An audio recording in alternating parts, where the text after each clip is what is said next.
আসসালামু আলাইকুম, this is Wahidul Islam. Welcome to my YouTube channel.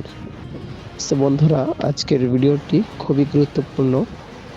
আজকের ভিডিওতে আলোচনা করব ইউএই অর্থাৎ সংযুক্ত আরব আমিরাত দুবাইয়ের ভিসা নিয়ে, যাকে আমরা এক নামে দুবাই সিটি নামেই দেশটাকে পরিচিতি লাভ করেছি বা চিনি। সো আমরা দীর্ঘদিন যাবত অপেক্ষা করতেছি যে কবে চালু হবে দুবাইয়ের ভিসা, কবে চালু হবে দুবাইয়ের ভিসা। তবে ভিসা যে ইস্যু হচ্ছে না বিষয়টা এমন না, স্পষ্ট প্রমাণ সহ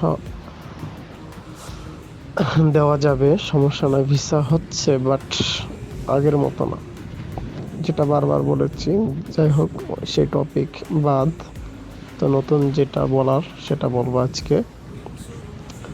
তো দুবাইয়ের ভিসা নিয়ে ইনশাল্লাহ আমি যেটা বলি আপনাদেরকে, অচিরেই উন্মুক্ত হবে দুবাইয়ের ভিসা। সেটা ঈদের পর আশা রাখা যায় যে ঈদের পরে জানুয়ারি, ফেব্রুয়ারি, মার্চ, এপ্রিলের শেষ দিকে ঘোষণা আসবে যে ভিসা চালু হয়েছে।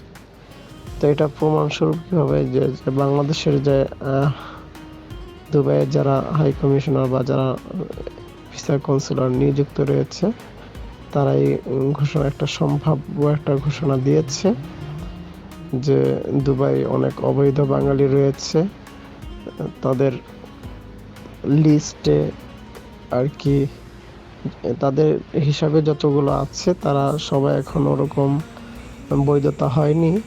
বৈধতা হওয়ার একটা সুযোগ দিয়েছিল, এখন পর্যন্ত বৈধতা হয়নি, বৈধ হয়নি, দেশ ত্যাগ করেনি। তো এ নিয়ে সমস্ত অবৈধ লোক যখন তার দেশ মুক্ত হবে বা আরব আমিরাত থেকে মুক্ত হবে, দেশে চলে আসবে অথবা তারা লিগেল হবে, তারপর তাদের চিন্তা ভাবনা যে ভিসা দিবে। বিশেষ করে বাঙালিরা বেশি, যার কারণে এখন পর্যন্ত সুযোগ দেওয়ার পরেও অনেক বাঙালি রয়েছে, প্রায় 50-60 হাজারের মতো, যারা আনলিগেল, এখনো লিগেল হয়নি।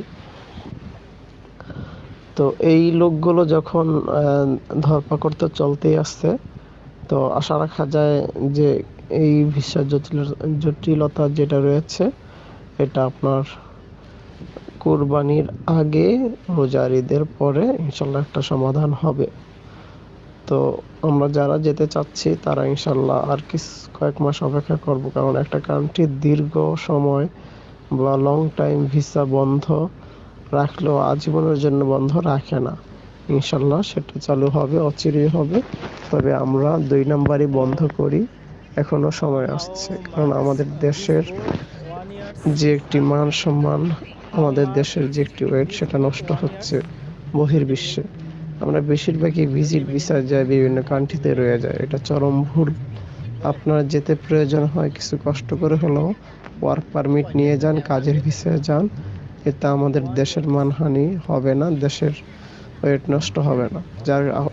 এই সকল লোকদের কারণেই ভালো যারা ট্রাভেলার তারা প্রবলেমে পড়ে।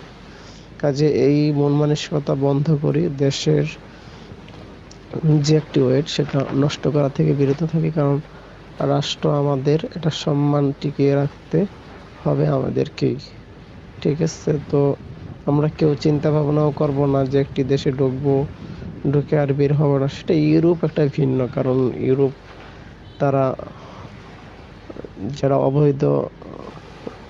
অবৈধ তাদেরকে ওই ইউরোপ আশ্রয় দেয়, তো সেটা একটু ভিন্ন।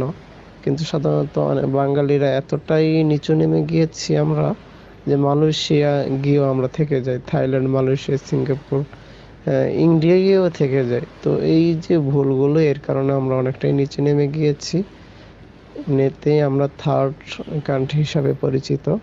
তো আমাদের দেশের এই সম্মানহানি বা মানহানির থেকে আমরা বিরত থাকব, আমরা আমাদের দেশকে উজ্জ্বল করব। আল্লাহ হাফেজ।